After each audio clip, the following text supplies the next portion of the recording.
সুতরাং এটাই হচ্ছেন তাকওয়া। যে প্রেসিডেন্ট জনগণের খোঁজ নেন, জনগণ না খেয়ে থাকলে কিয়ামতের দিন আল্লাহর কাঠ করে দাঁড়ানো লাগবে। এমন যার ভয়, এমন প্রেসিডেন্ট বাংলার ভূখণ্ডে দরকার আছে না নাই?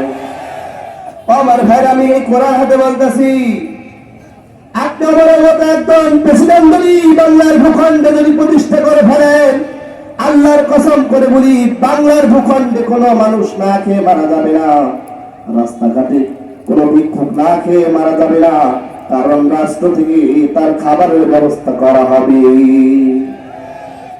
এমন যদি হতো আমার দেশের শাসকেরা অমরেরই মতো হতো, আবু বকরের মতো। আল্লাহ আকবার বলেন না? এজন্য কেমন প্রেসিডেন্ট ছিলেন দেখেন তিনি। তার এলাকার জনগণ না খেয়ে থাকে, তিনি খোঁজ খবর নিতেন, রাতের আধারে খোঁজ খবর নিতেন। আমাদের প্রেসিডেন্টরা কি খোঁজ খবর নাই? এমপিরা নাই, চেয়ারম্যানরা মনে হয় নাই, মেম্বাররা মাঝে মাঝে বলে, ভাতিজা তুমি না খেয়েছো তো 200 টাকা নিয়ে চাউল কেন, বলে না? খলিফাতুল মুসলিমিন ওমর রাদিয়াল্লাহু তাআলা আনহু আর হাইকুল মাকতুমের বাবা থেকে আমি বলতেছি, লক্ষ্য করে শোনেন। খলিফাতুল মুসলিমিন তো ওমর রাদিয়াল্লাহু তাআলা আনহু, তিনি রাতের আধারে বের হতেন, তার কোন জনগণ না খেয়েছে? আল্লাহু আকবার বলেন না? কোন জনগণ না খেয়ে আছে? কোন জনগণ অভাবগ্রস্তের মধ্যে আছে? কোন জনগণ কি সমস্যার মধ্যে আছে? একদিন তিনি রাতের আধারে, আর হাইকুল মাকতুমের বর্ণনায় তিনি একদিন রাতের আধারে বের হলেন নির্জন এলাকা দিয়ে। তিনি একদিন রাতের আধারে নির্জন এলাকা দিয়ে বের হলেন। বের হওয়ার পর একটা বাসা থেকে 2টা মহিলার কণ্ঠের আওয়াজ ভেসে আসতেছিল। তিনি বাড়ির একটু পাশে গেলেন, যাওয়ার পর 2টা মহিলা, একটা মা আর একটা মেয়ে, মা মেয়ে তারা ডায়লগ মারতেছিলেন, কথোপকথন করতেছিলেন। একদিন তার মেয়ে রাতের আধারে মেয়ে তার মাকে বলতেছেন, ও মা, প্রতিদিন আমাদের উঠে দুধ হয় 5 কেজি করে, আজকে কিন্তু 4 কেজি হয়েছে, কম না বেশি? যারা বলেন কম না বেশি? মেয়ে তার মাকে বলতেছে, ও মা, প্রতিদিন আমাদের উঠে দুধ হয় 5 কেজি করে, আজকে হয়েছে 4 কেজি, আজকে তো 1 কেজি কম হয়ে গেল।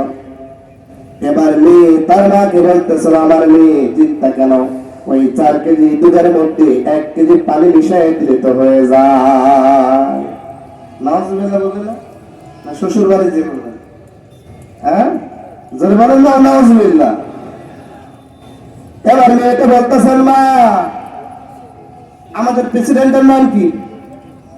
জোরে বলেন, আরো জোরে। জোরে হলো না।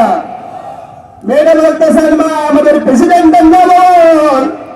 ও মা, আমাদের প্রেসিডেন্টের নাম অমর। মা মেয়েকে বলতেছিল, আমার মেয়ে প্রেসিডেন্টের নাম অমর তো কি হয়েছে? বলতেছেন, মা, আমাদের প্রেসিডেন্ট অমর, যদি অমরের জামানায় যদি আমরা খাদ্যে ভেজাল দিই, পানিশমেন্ট আছে না নাই? সুতরাং খাদ্যে ভেজাল দিলে পানিশমেন্ট আছে, পানির মধ্যে দুধ মিশালে পানিশমেন্ট আছে, কেউ যদি মিনিকেট চালের মধ্যে আদায় চাউল মিশাই, পানিশমেন্ট আছে না নাই? আমি গাইবান নাকি আমি জানি না, আমার কুষ্টিয়ার খাজানগর এলাকায় শত শত হাজার হাজার মিল কারখানা, সেখানে বেশিরভাগ ব্যবসায়ীরা তারা মিনিকেট চাউলের মধ্যে আদায় চাউল মিশাই। তার মধ্যে কি আল্লাহর তাকওয়া আছে? আল্লাহর ভয় আছে? আল্লাহর ভয় থাকলে কি সে সয়াবিনের মধ্যে পামাইল মিশাতে পারতো? জনগণ পারতো? আল্লাহর যদি ভয় থাকতো, আলুর দাম 50 টাকা হঠাৎ করে 100 টাকা হতো? জোরে বলেন।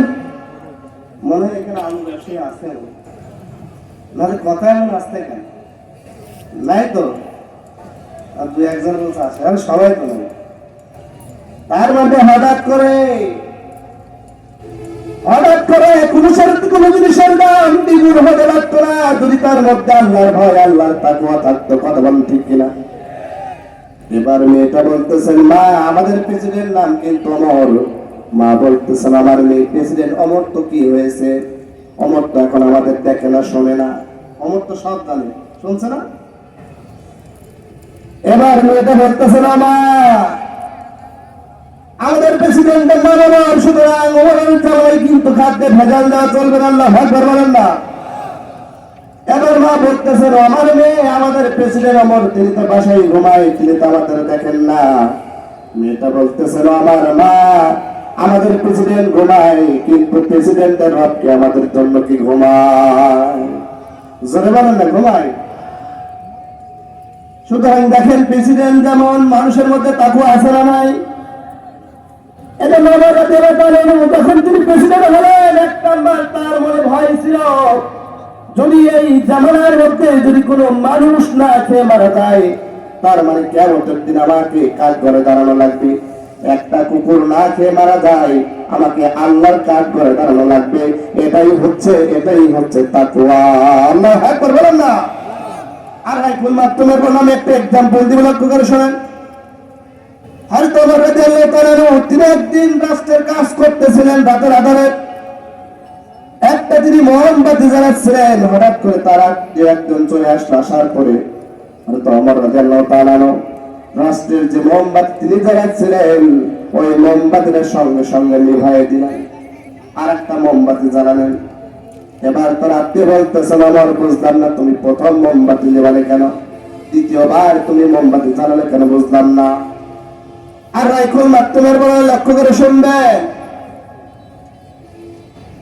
এবার আমার বলতেছে, আমি প্রথম তখন মোমবাতি জ্বালালাম, মোমবাতি জ্বালিয়েছিলাম, ওই মোমবাতিটা আমি ফেলাম, কারণ ওটা ছিল রাষ্ট্রের মোমবাতি।